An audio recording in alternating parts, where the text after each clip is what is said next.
Selam dostlar, YouTube kanalıma hoş geldiniz. Yeni bir video ile daha karşınızdayım. Bugünkü videomuzun konusu Pixel Lab ile yazı olarak neon logo yapacağız. Hazırsanız başlayalım. Videoya geçmeden önce sizlere kısa bir çekiliş duyurusu yapmak istedim.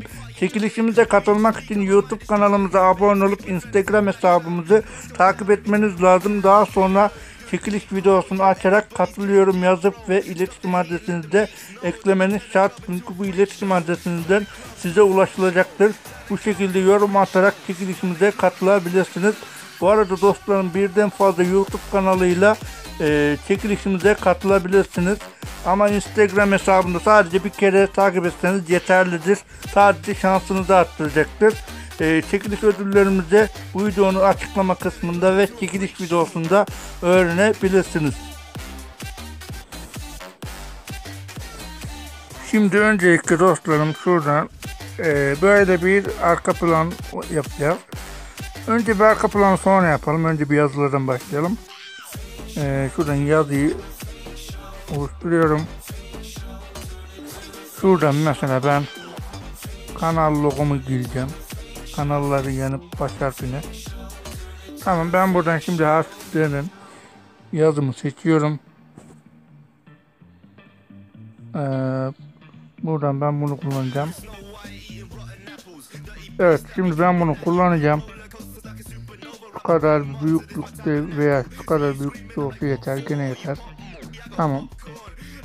Şimdi dostlarım bakın, bunun ayarını var ya, geliyorsunuz buradan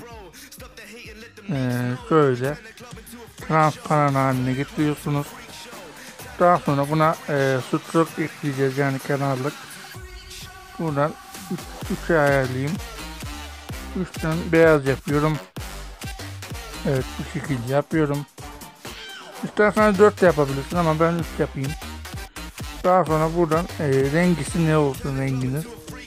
Ben kırmızı bir şey yapmak istiyorum. Buradan arttırıyorum. Bunu 15'e kadar bu şekilde arttırıyorum dostlarım. Tamam. Bu şekilde yaptık bunu. Şimdi gelelim diğerine. Bundan bir tane daha kopyalıyorum ve diğer harfimizi buraya ekliyorum. Tamamdır, ekledik. Şimdi bunun da gölgesine rengini değiştireceğiz. Bunu ilk yapacağım ben. Evet dostlarım, gördüğünüz gibi güzel bir renk uyumlu oldu. Şimdi daha işlemimiz bitmedi. Buradan kopyalıyoruz.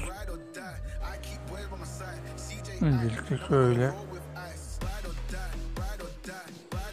Bir dakika, şöyle yapınca hata veriyor muydu? Vermiyormuş galiba. Ama ben şöyle yapayım da bir dakika. Aynen bu şekilde yapayım, daha iyi olur. Şimdi bunu küçültüyoruz.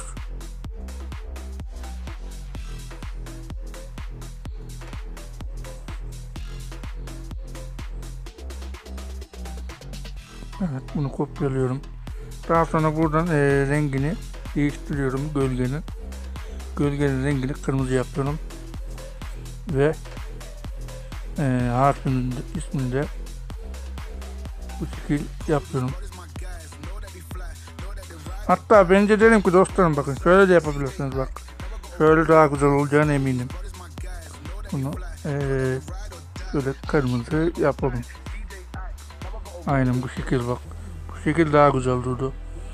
Tamam, şimdi bunları bir birleştirelim. Şöyle bir dakika, bunu birleştiriyoruz. Daha sonra bunu ortalayalım. Aynen bu şekilde. Şimdilik böyle bir kalsın, daha sonra tamamen ortalayacağız. Evet, şimdi gelelim şu kısımlara dostlarım, bakın. Burada da daha işlemimiz bitmedi. Şöyle bir şeyler oluşturacağız.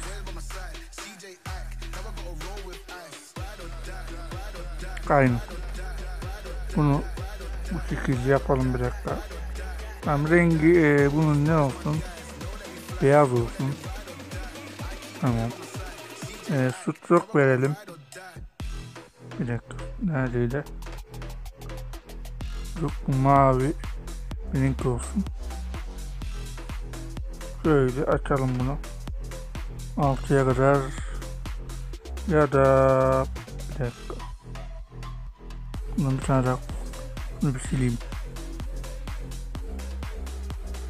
Şu çubukunu biraz daha düşürelim. 5'te kalsın, daha güzel olur. Tamam, 5'te kalsın.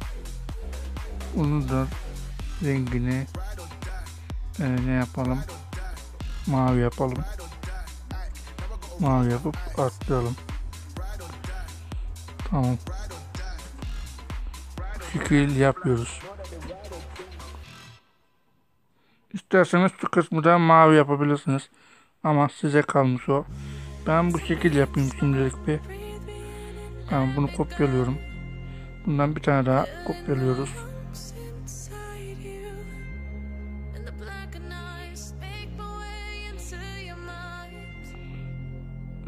Tamam, böyle olsun. Bir dakika.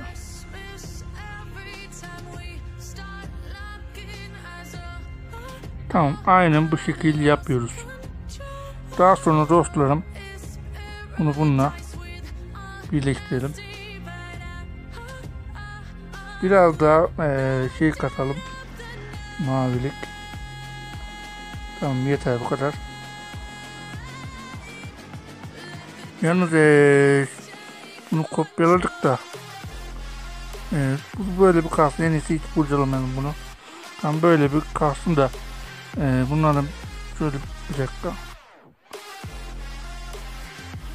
Bundan ve şundan bir dakika, şuradan kopyalayayım. Aynen bu şekilde kopyaladım. Geri artık bunları birleştirebilirim. Tekrardan aynısını yapıyorum. Mavi. Tamam. Bunu kopyalıyorum. Ve kopyaladıktan sonra bunu çeviriyoruz.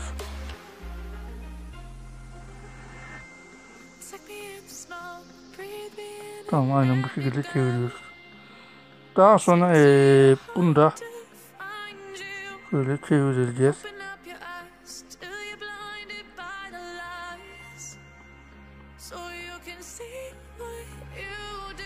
Rengini kırmızı yapıyoruz. Evet, tamam. Tamam. Şu trokunu da kırmızı yapalım. Tamam. Bundan kopyalayalım.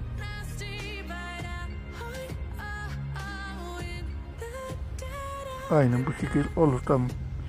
Şimdi bunları birleştiriyoruz. Birleştiriyorum. Daha sonra buradan kırmızı verdim ve kopyalıyoruz bunu da ve çevirelim.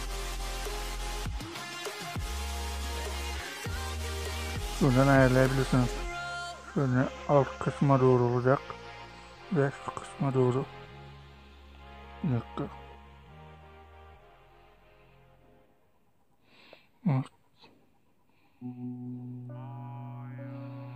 Şunu birazcık yukarı doğru. Tamamdır. Evet, şimdi bunları yaptık. Gelelim şunları birleştirmeye.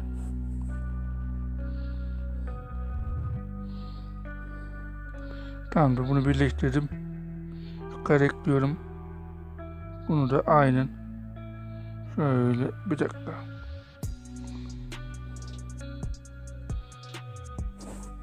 Şu harfine geliyorum. Tamam. Şimdi pozisyondan 15 aşağı indiriyoruz. Evet, bu şekildeydi. Şimdi son olarak bir arka plan ekleyelim. Ben size şöyle bir arka plan vereceğim. Bunu ekleyebilirsiniz.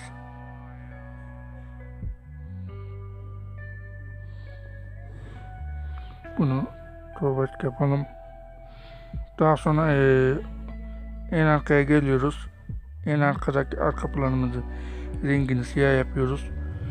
Ve şimdi arka planımıza geliyoruz ve bunun rengini, opaklığını biraz kısalım.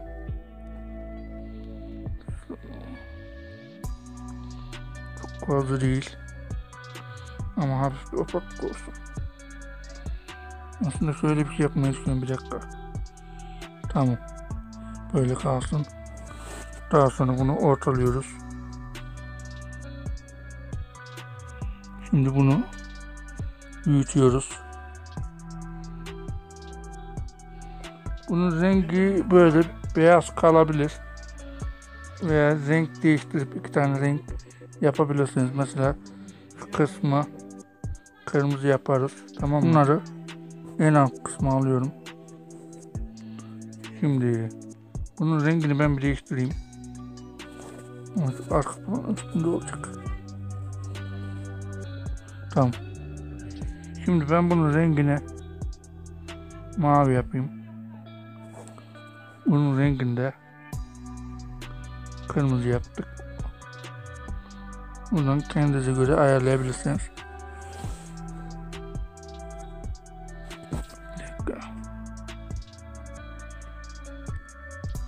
Bu şekilde yapabilirim.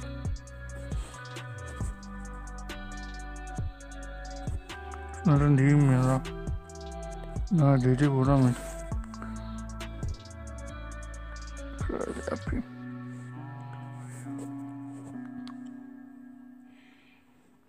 Evet dostlarım, gördüğünüz gibi güzel bir neon efektli bir logo yaptık.